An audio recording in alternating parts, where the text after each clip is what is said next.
What's going on, guys? Aarava here, and welcome back to a brand new video today on Forza Motorsport 7 once again, and we're back with a bit of a different taster now of some Formula E. We're going to be going to Long Beach, doing a short 5-lap race around Long Beach in the Jaguar Formula E car from the previous season gone by, and I'm very, very curious to see what you guys make of the race, and myself, obviously, I was very curious to see how the cars would handle. I've never really done any Formula E racing action. I think I tried them in Forza Motorsport 6, I think, but I didn't really do too much. But these are the kind of more recent cars, obviously the 2016/2017 season Jaguar. I believe we have 4 different ones from that season, including the apt Audi, and I believe also the Virgin Racing car, and then we've got a few from the season 3 of Formula E, I believe it would be technically. Anyway, we're going to move into this. We're going to go to 3, well, red lights or numbers or whatever the case is, and we're starting from the back actually in P18 out of 18, so we're going to get plenty of overtaking done here. In terms of the difficulty level, I think the AR set to the next one along from above average, which I'm not sure if that's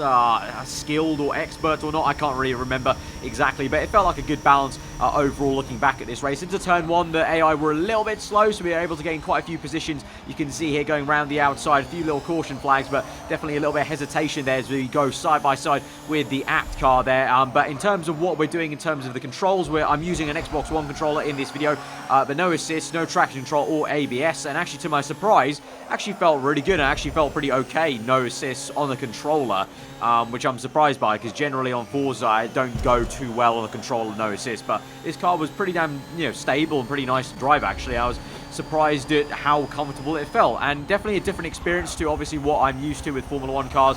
Obviously a lack of downforce in these cars is very much about kind of feeding the car through and having that balance of weight almost. You kind of just chuck it in, and because also due to the kind of lack of less gears, you've only got 5 gears in this specific Jaguar car, and also the gears themselves are quite long actually. They've got quite a broad range, so it's kind of a case of just picking the right gear that you feel good with and kind of chucking the car in, under braking, kind of just feathering the brake a little bit, because even the brakes are very sensitive, and then really just seeing how the car rides through the corner and just hope it kind of sticks. But going pretty damn well here. We're on to lap 2 and we're already up into P8. Obviously we gained quite a bit into turn 1, but now we're having to actually make some overtakes and make sure we get it done, under braking down the inside to turn 1. And again, that was I think the first of the Venturi cars we're going to see this race, in this short little race. Only 5 laps, because I wasn't really sure how it would go really. Just again, a bit of a feeler. But if you guys want to see some more Formula E action, then do let me know what maybe tracks I should do next in the Formula E cars, and if you want me to try another car out.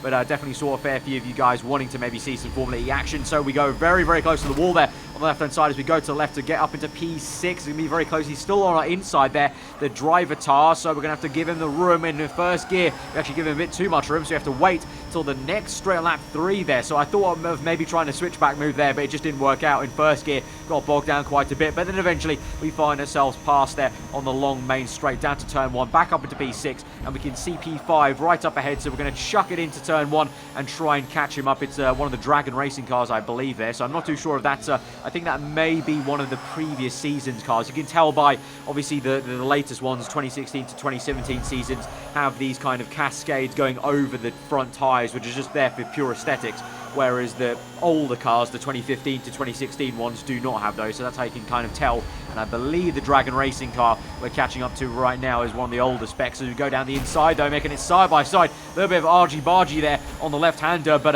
for the real-life Formula E season's been known to be a bit of a contact sport sometimes. There definitely is a lot of tapping here and there in the real-life racing season. But now we catch up to on the second Venturi cars. We actually make a sweet move round the outside, right around the outside, get the traction down in first gear off the hairpin, and we actually get that move. So very, very nice stuff. Up into P4, now we can catch up to P3, which will be the podium for us, and a very good, decent podium for P18. You can see on the minimap though, first place so far ahead, so I think that may be a bit difficult, but I think we can definitely get P2 at least. As we shoot it then on the right-hand side here, we're going to be on the outside for turn 1, but we should get this even before we get to the brake zone. A little bit of a lock-up there on the left tyre, but no dramas there. Very close to the wall on the exit, trying to get as fast the exit as we can, and now we caught up to second place here, getting a bit of a brake check, you can see, into that hairpin, so having to just stick behind there momentarily in first gear. But you can see what I mean going through this this section, especially on these right-handers. Keeping it in second gear on this lap, as opposed to, I think on the previous laps I was in third gear, and you can see finding a bit more traction there, going over the bumps, and then a bit of opposite lock, and finding the drive to go around the outside now into what is going to be a very tricky corner to keep around the outside, because we kind of go wide naturally, get very close to that Firestone sponsored wall, and he's still there on the left. You can see the proximity arrow in yellow on the left, and only now into the next brake zone. Still in second gear for all these corners, whereas on the previous laps I was trying in third gear. So you can see what I mean by, you know, if you just pick your kind of favorite gear, it may be different driver to driver, car to car, even on what, you know, how the car feels stable, because obviously a lot of these different Formula E cars also choose different ways to gear up their gearbox. Some use, you know, I think 5-speed, or some use 3-speed. I'm not entirely sure how that all works, but I just know that they're kind of a little bit different, so the characteristics are a little bit different. But at least in this Jaguar car, I kind of found on that last lap only that the second gear was actually the way to go around here on a lot of these corners around Long Beach. But we come through to the end of the race then, and P2, unable to get P1 unfortunately, so not quite last to first,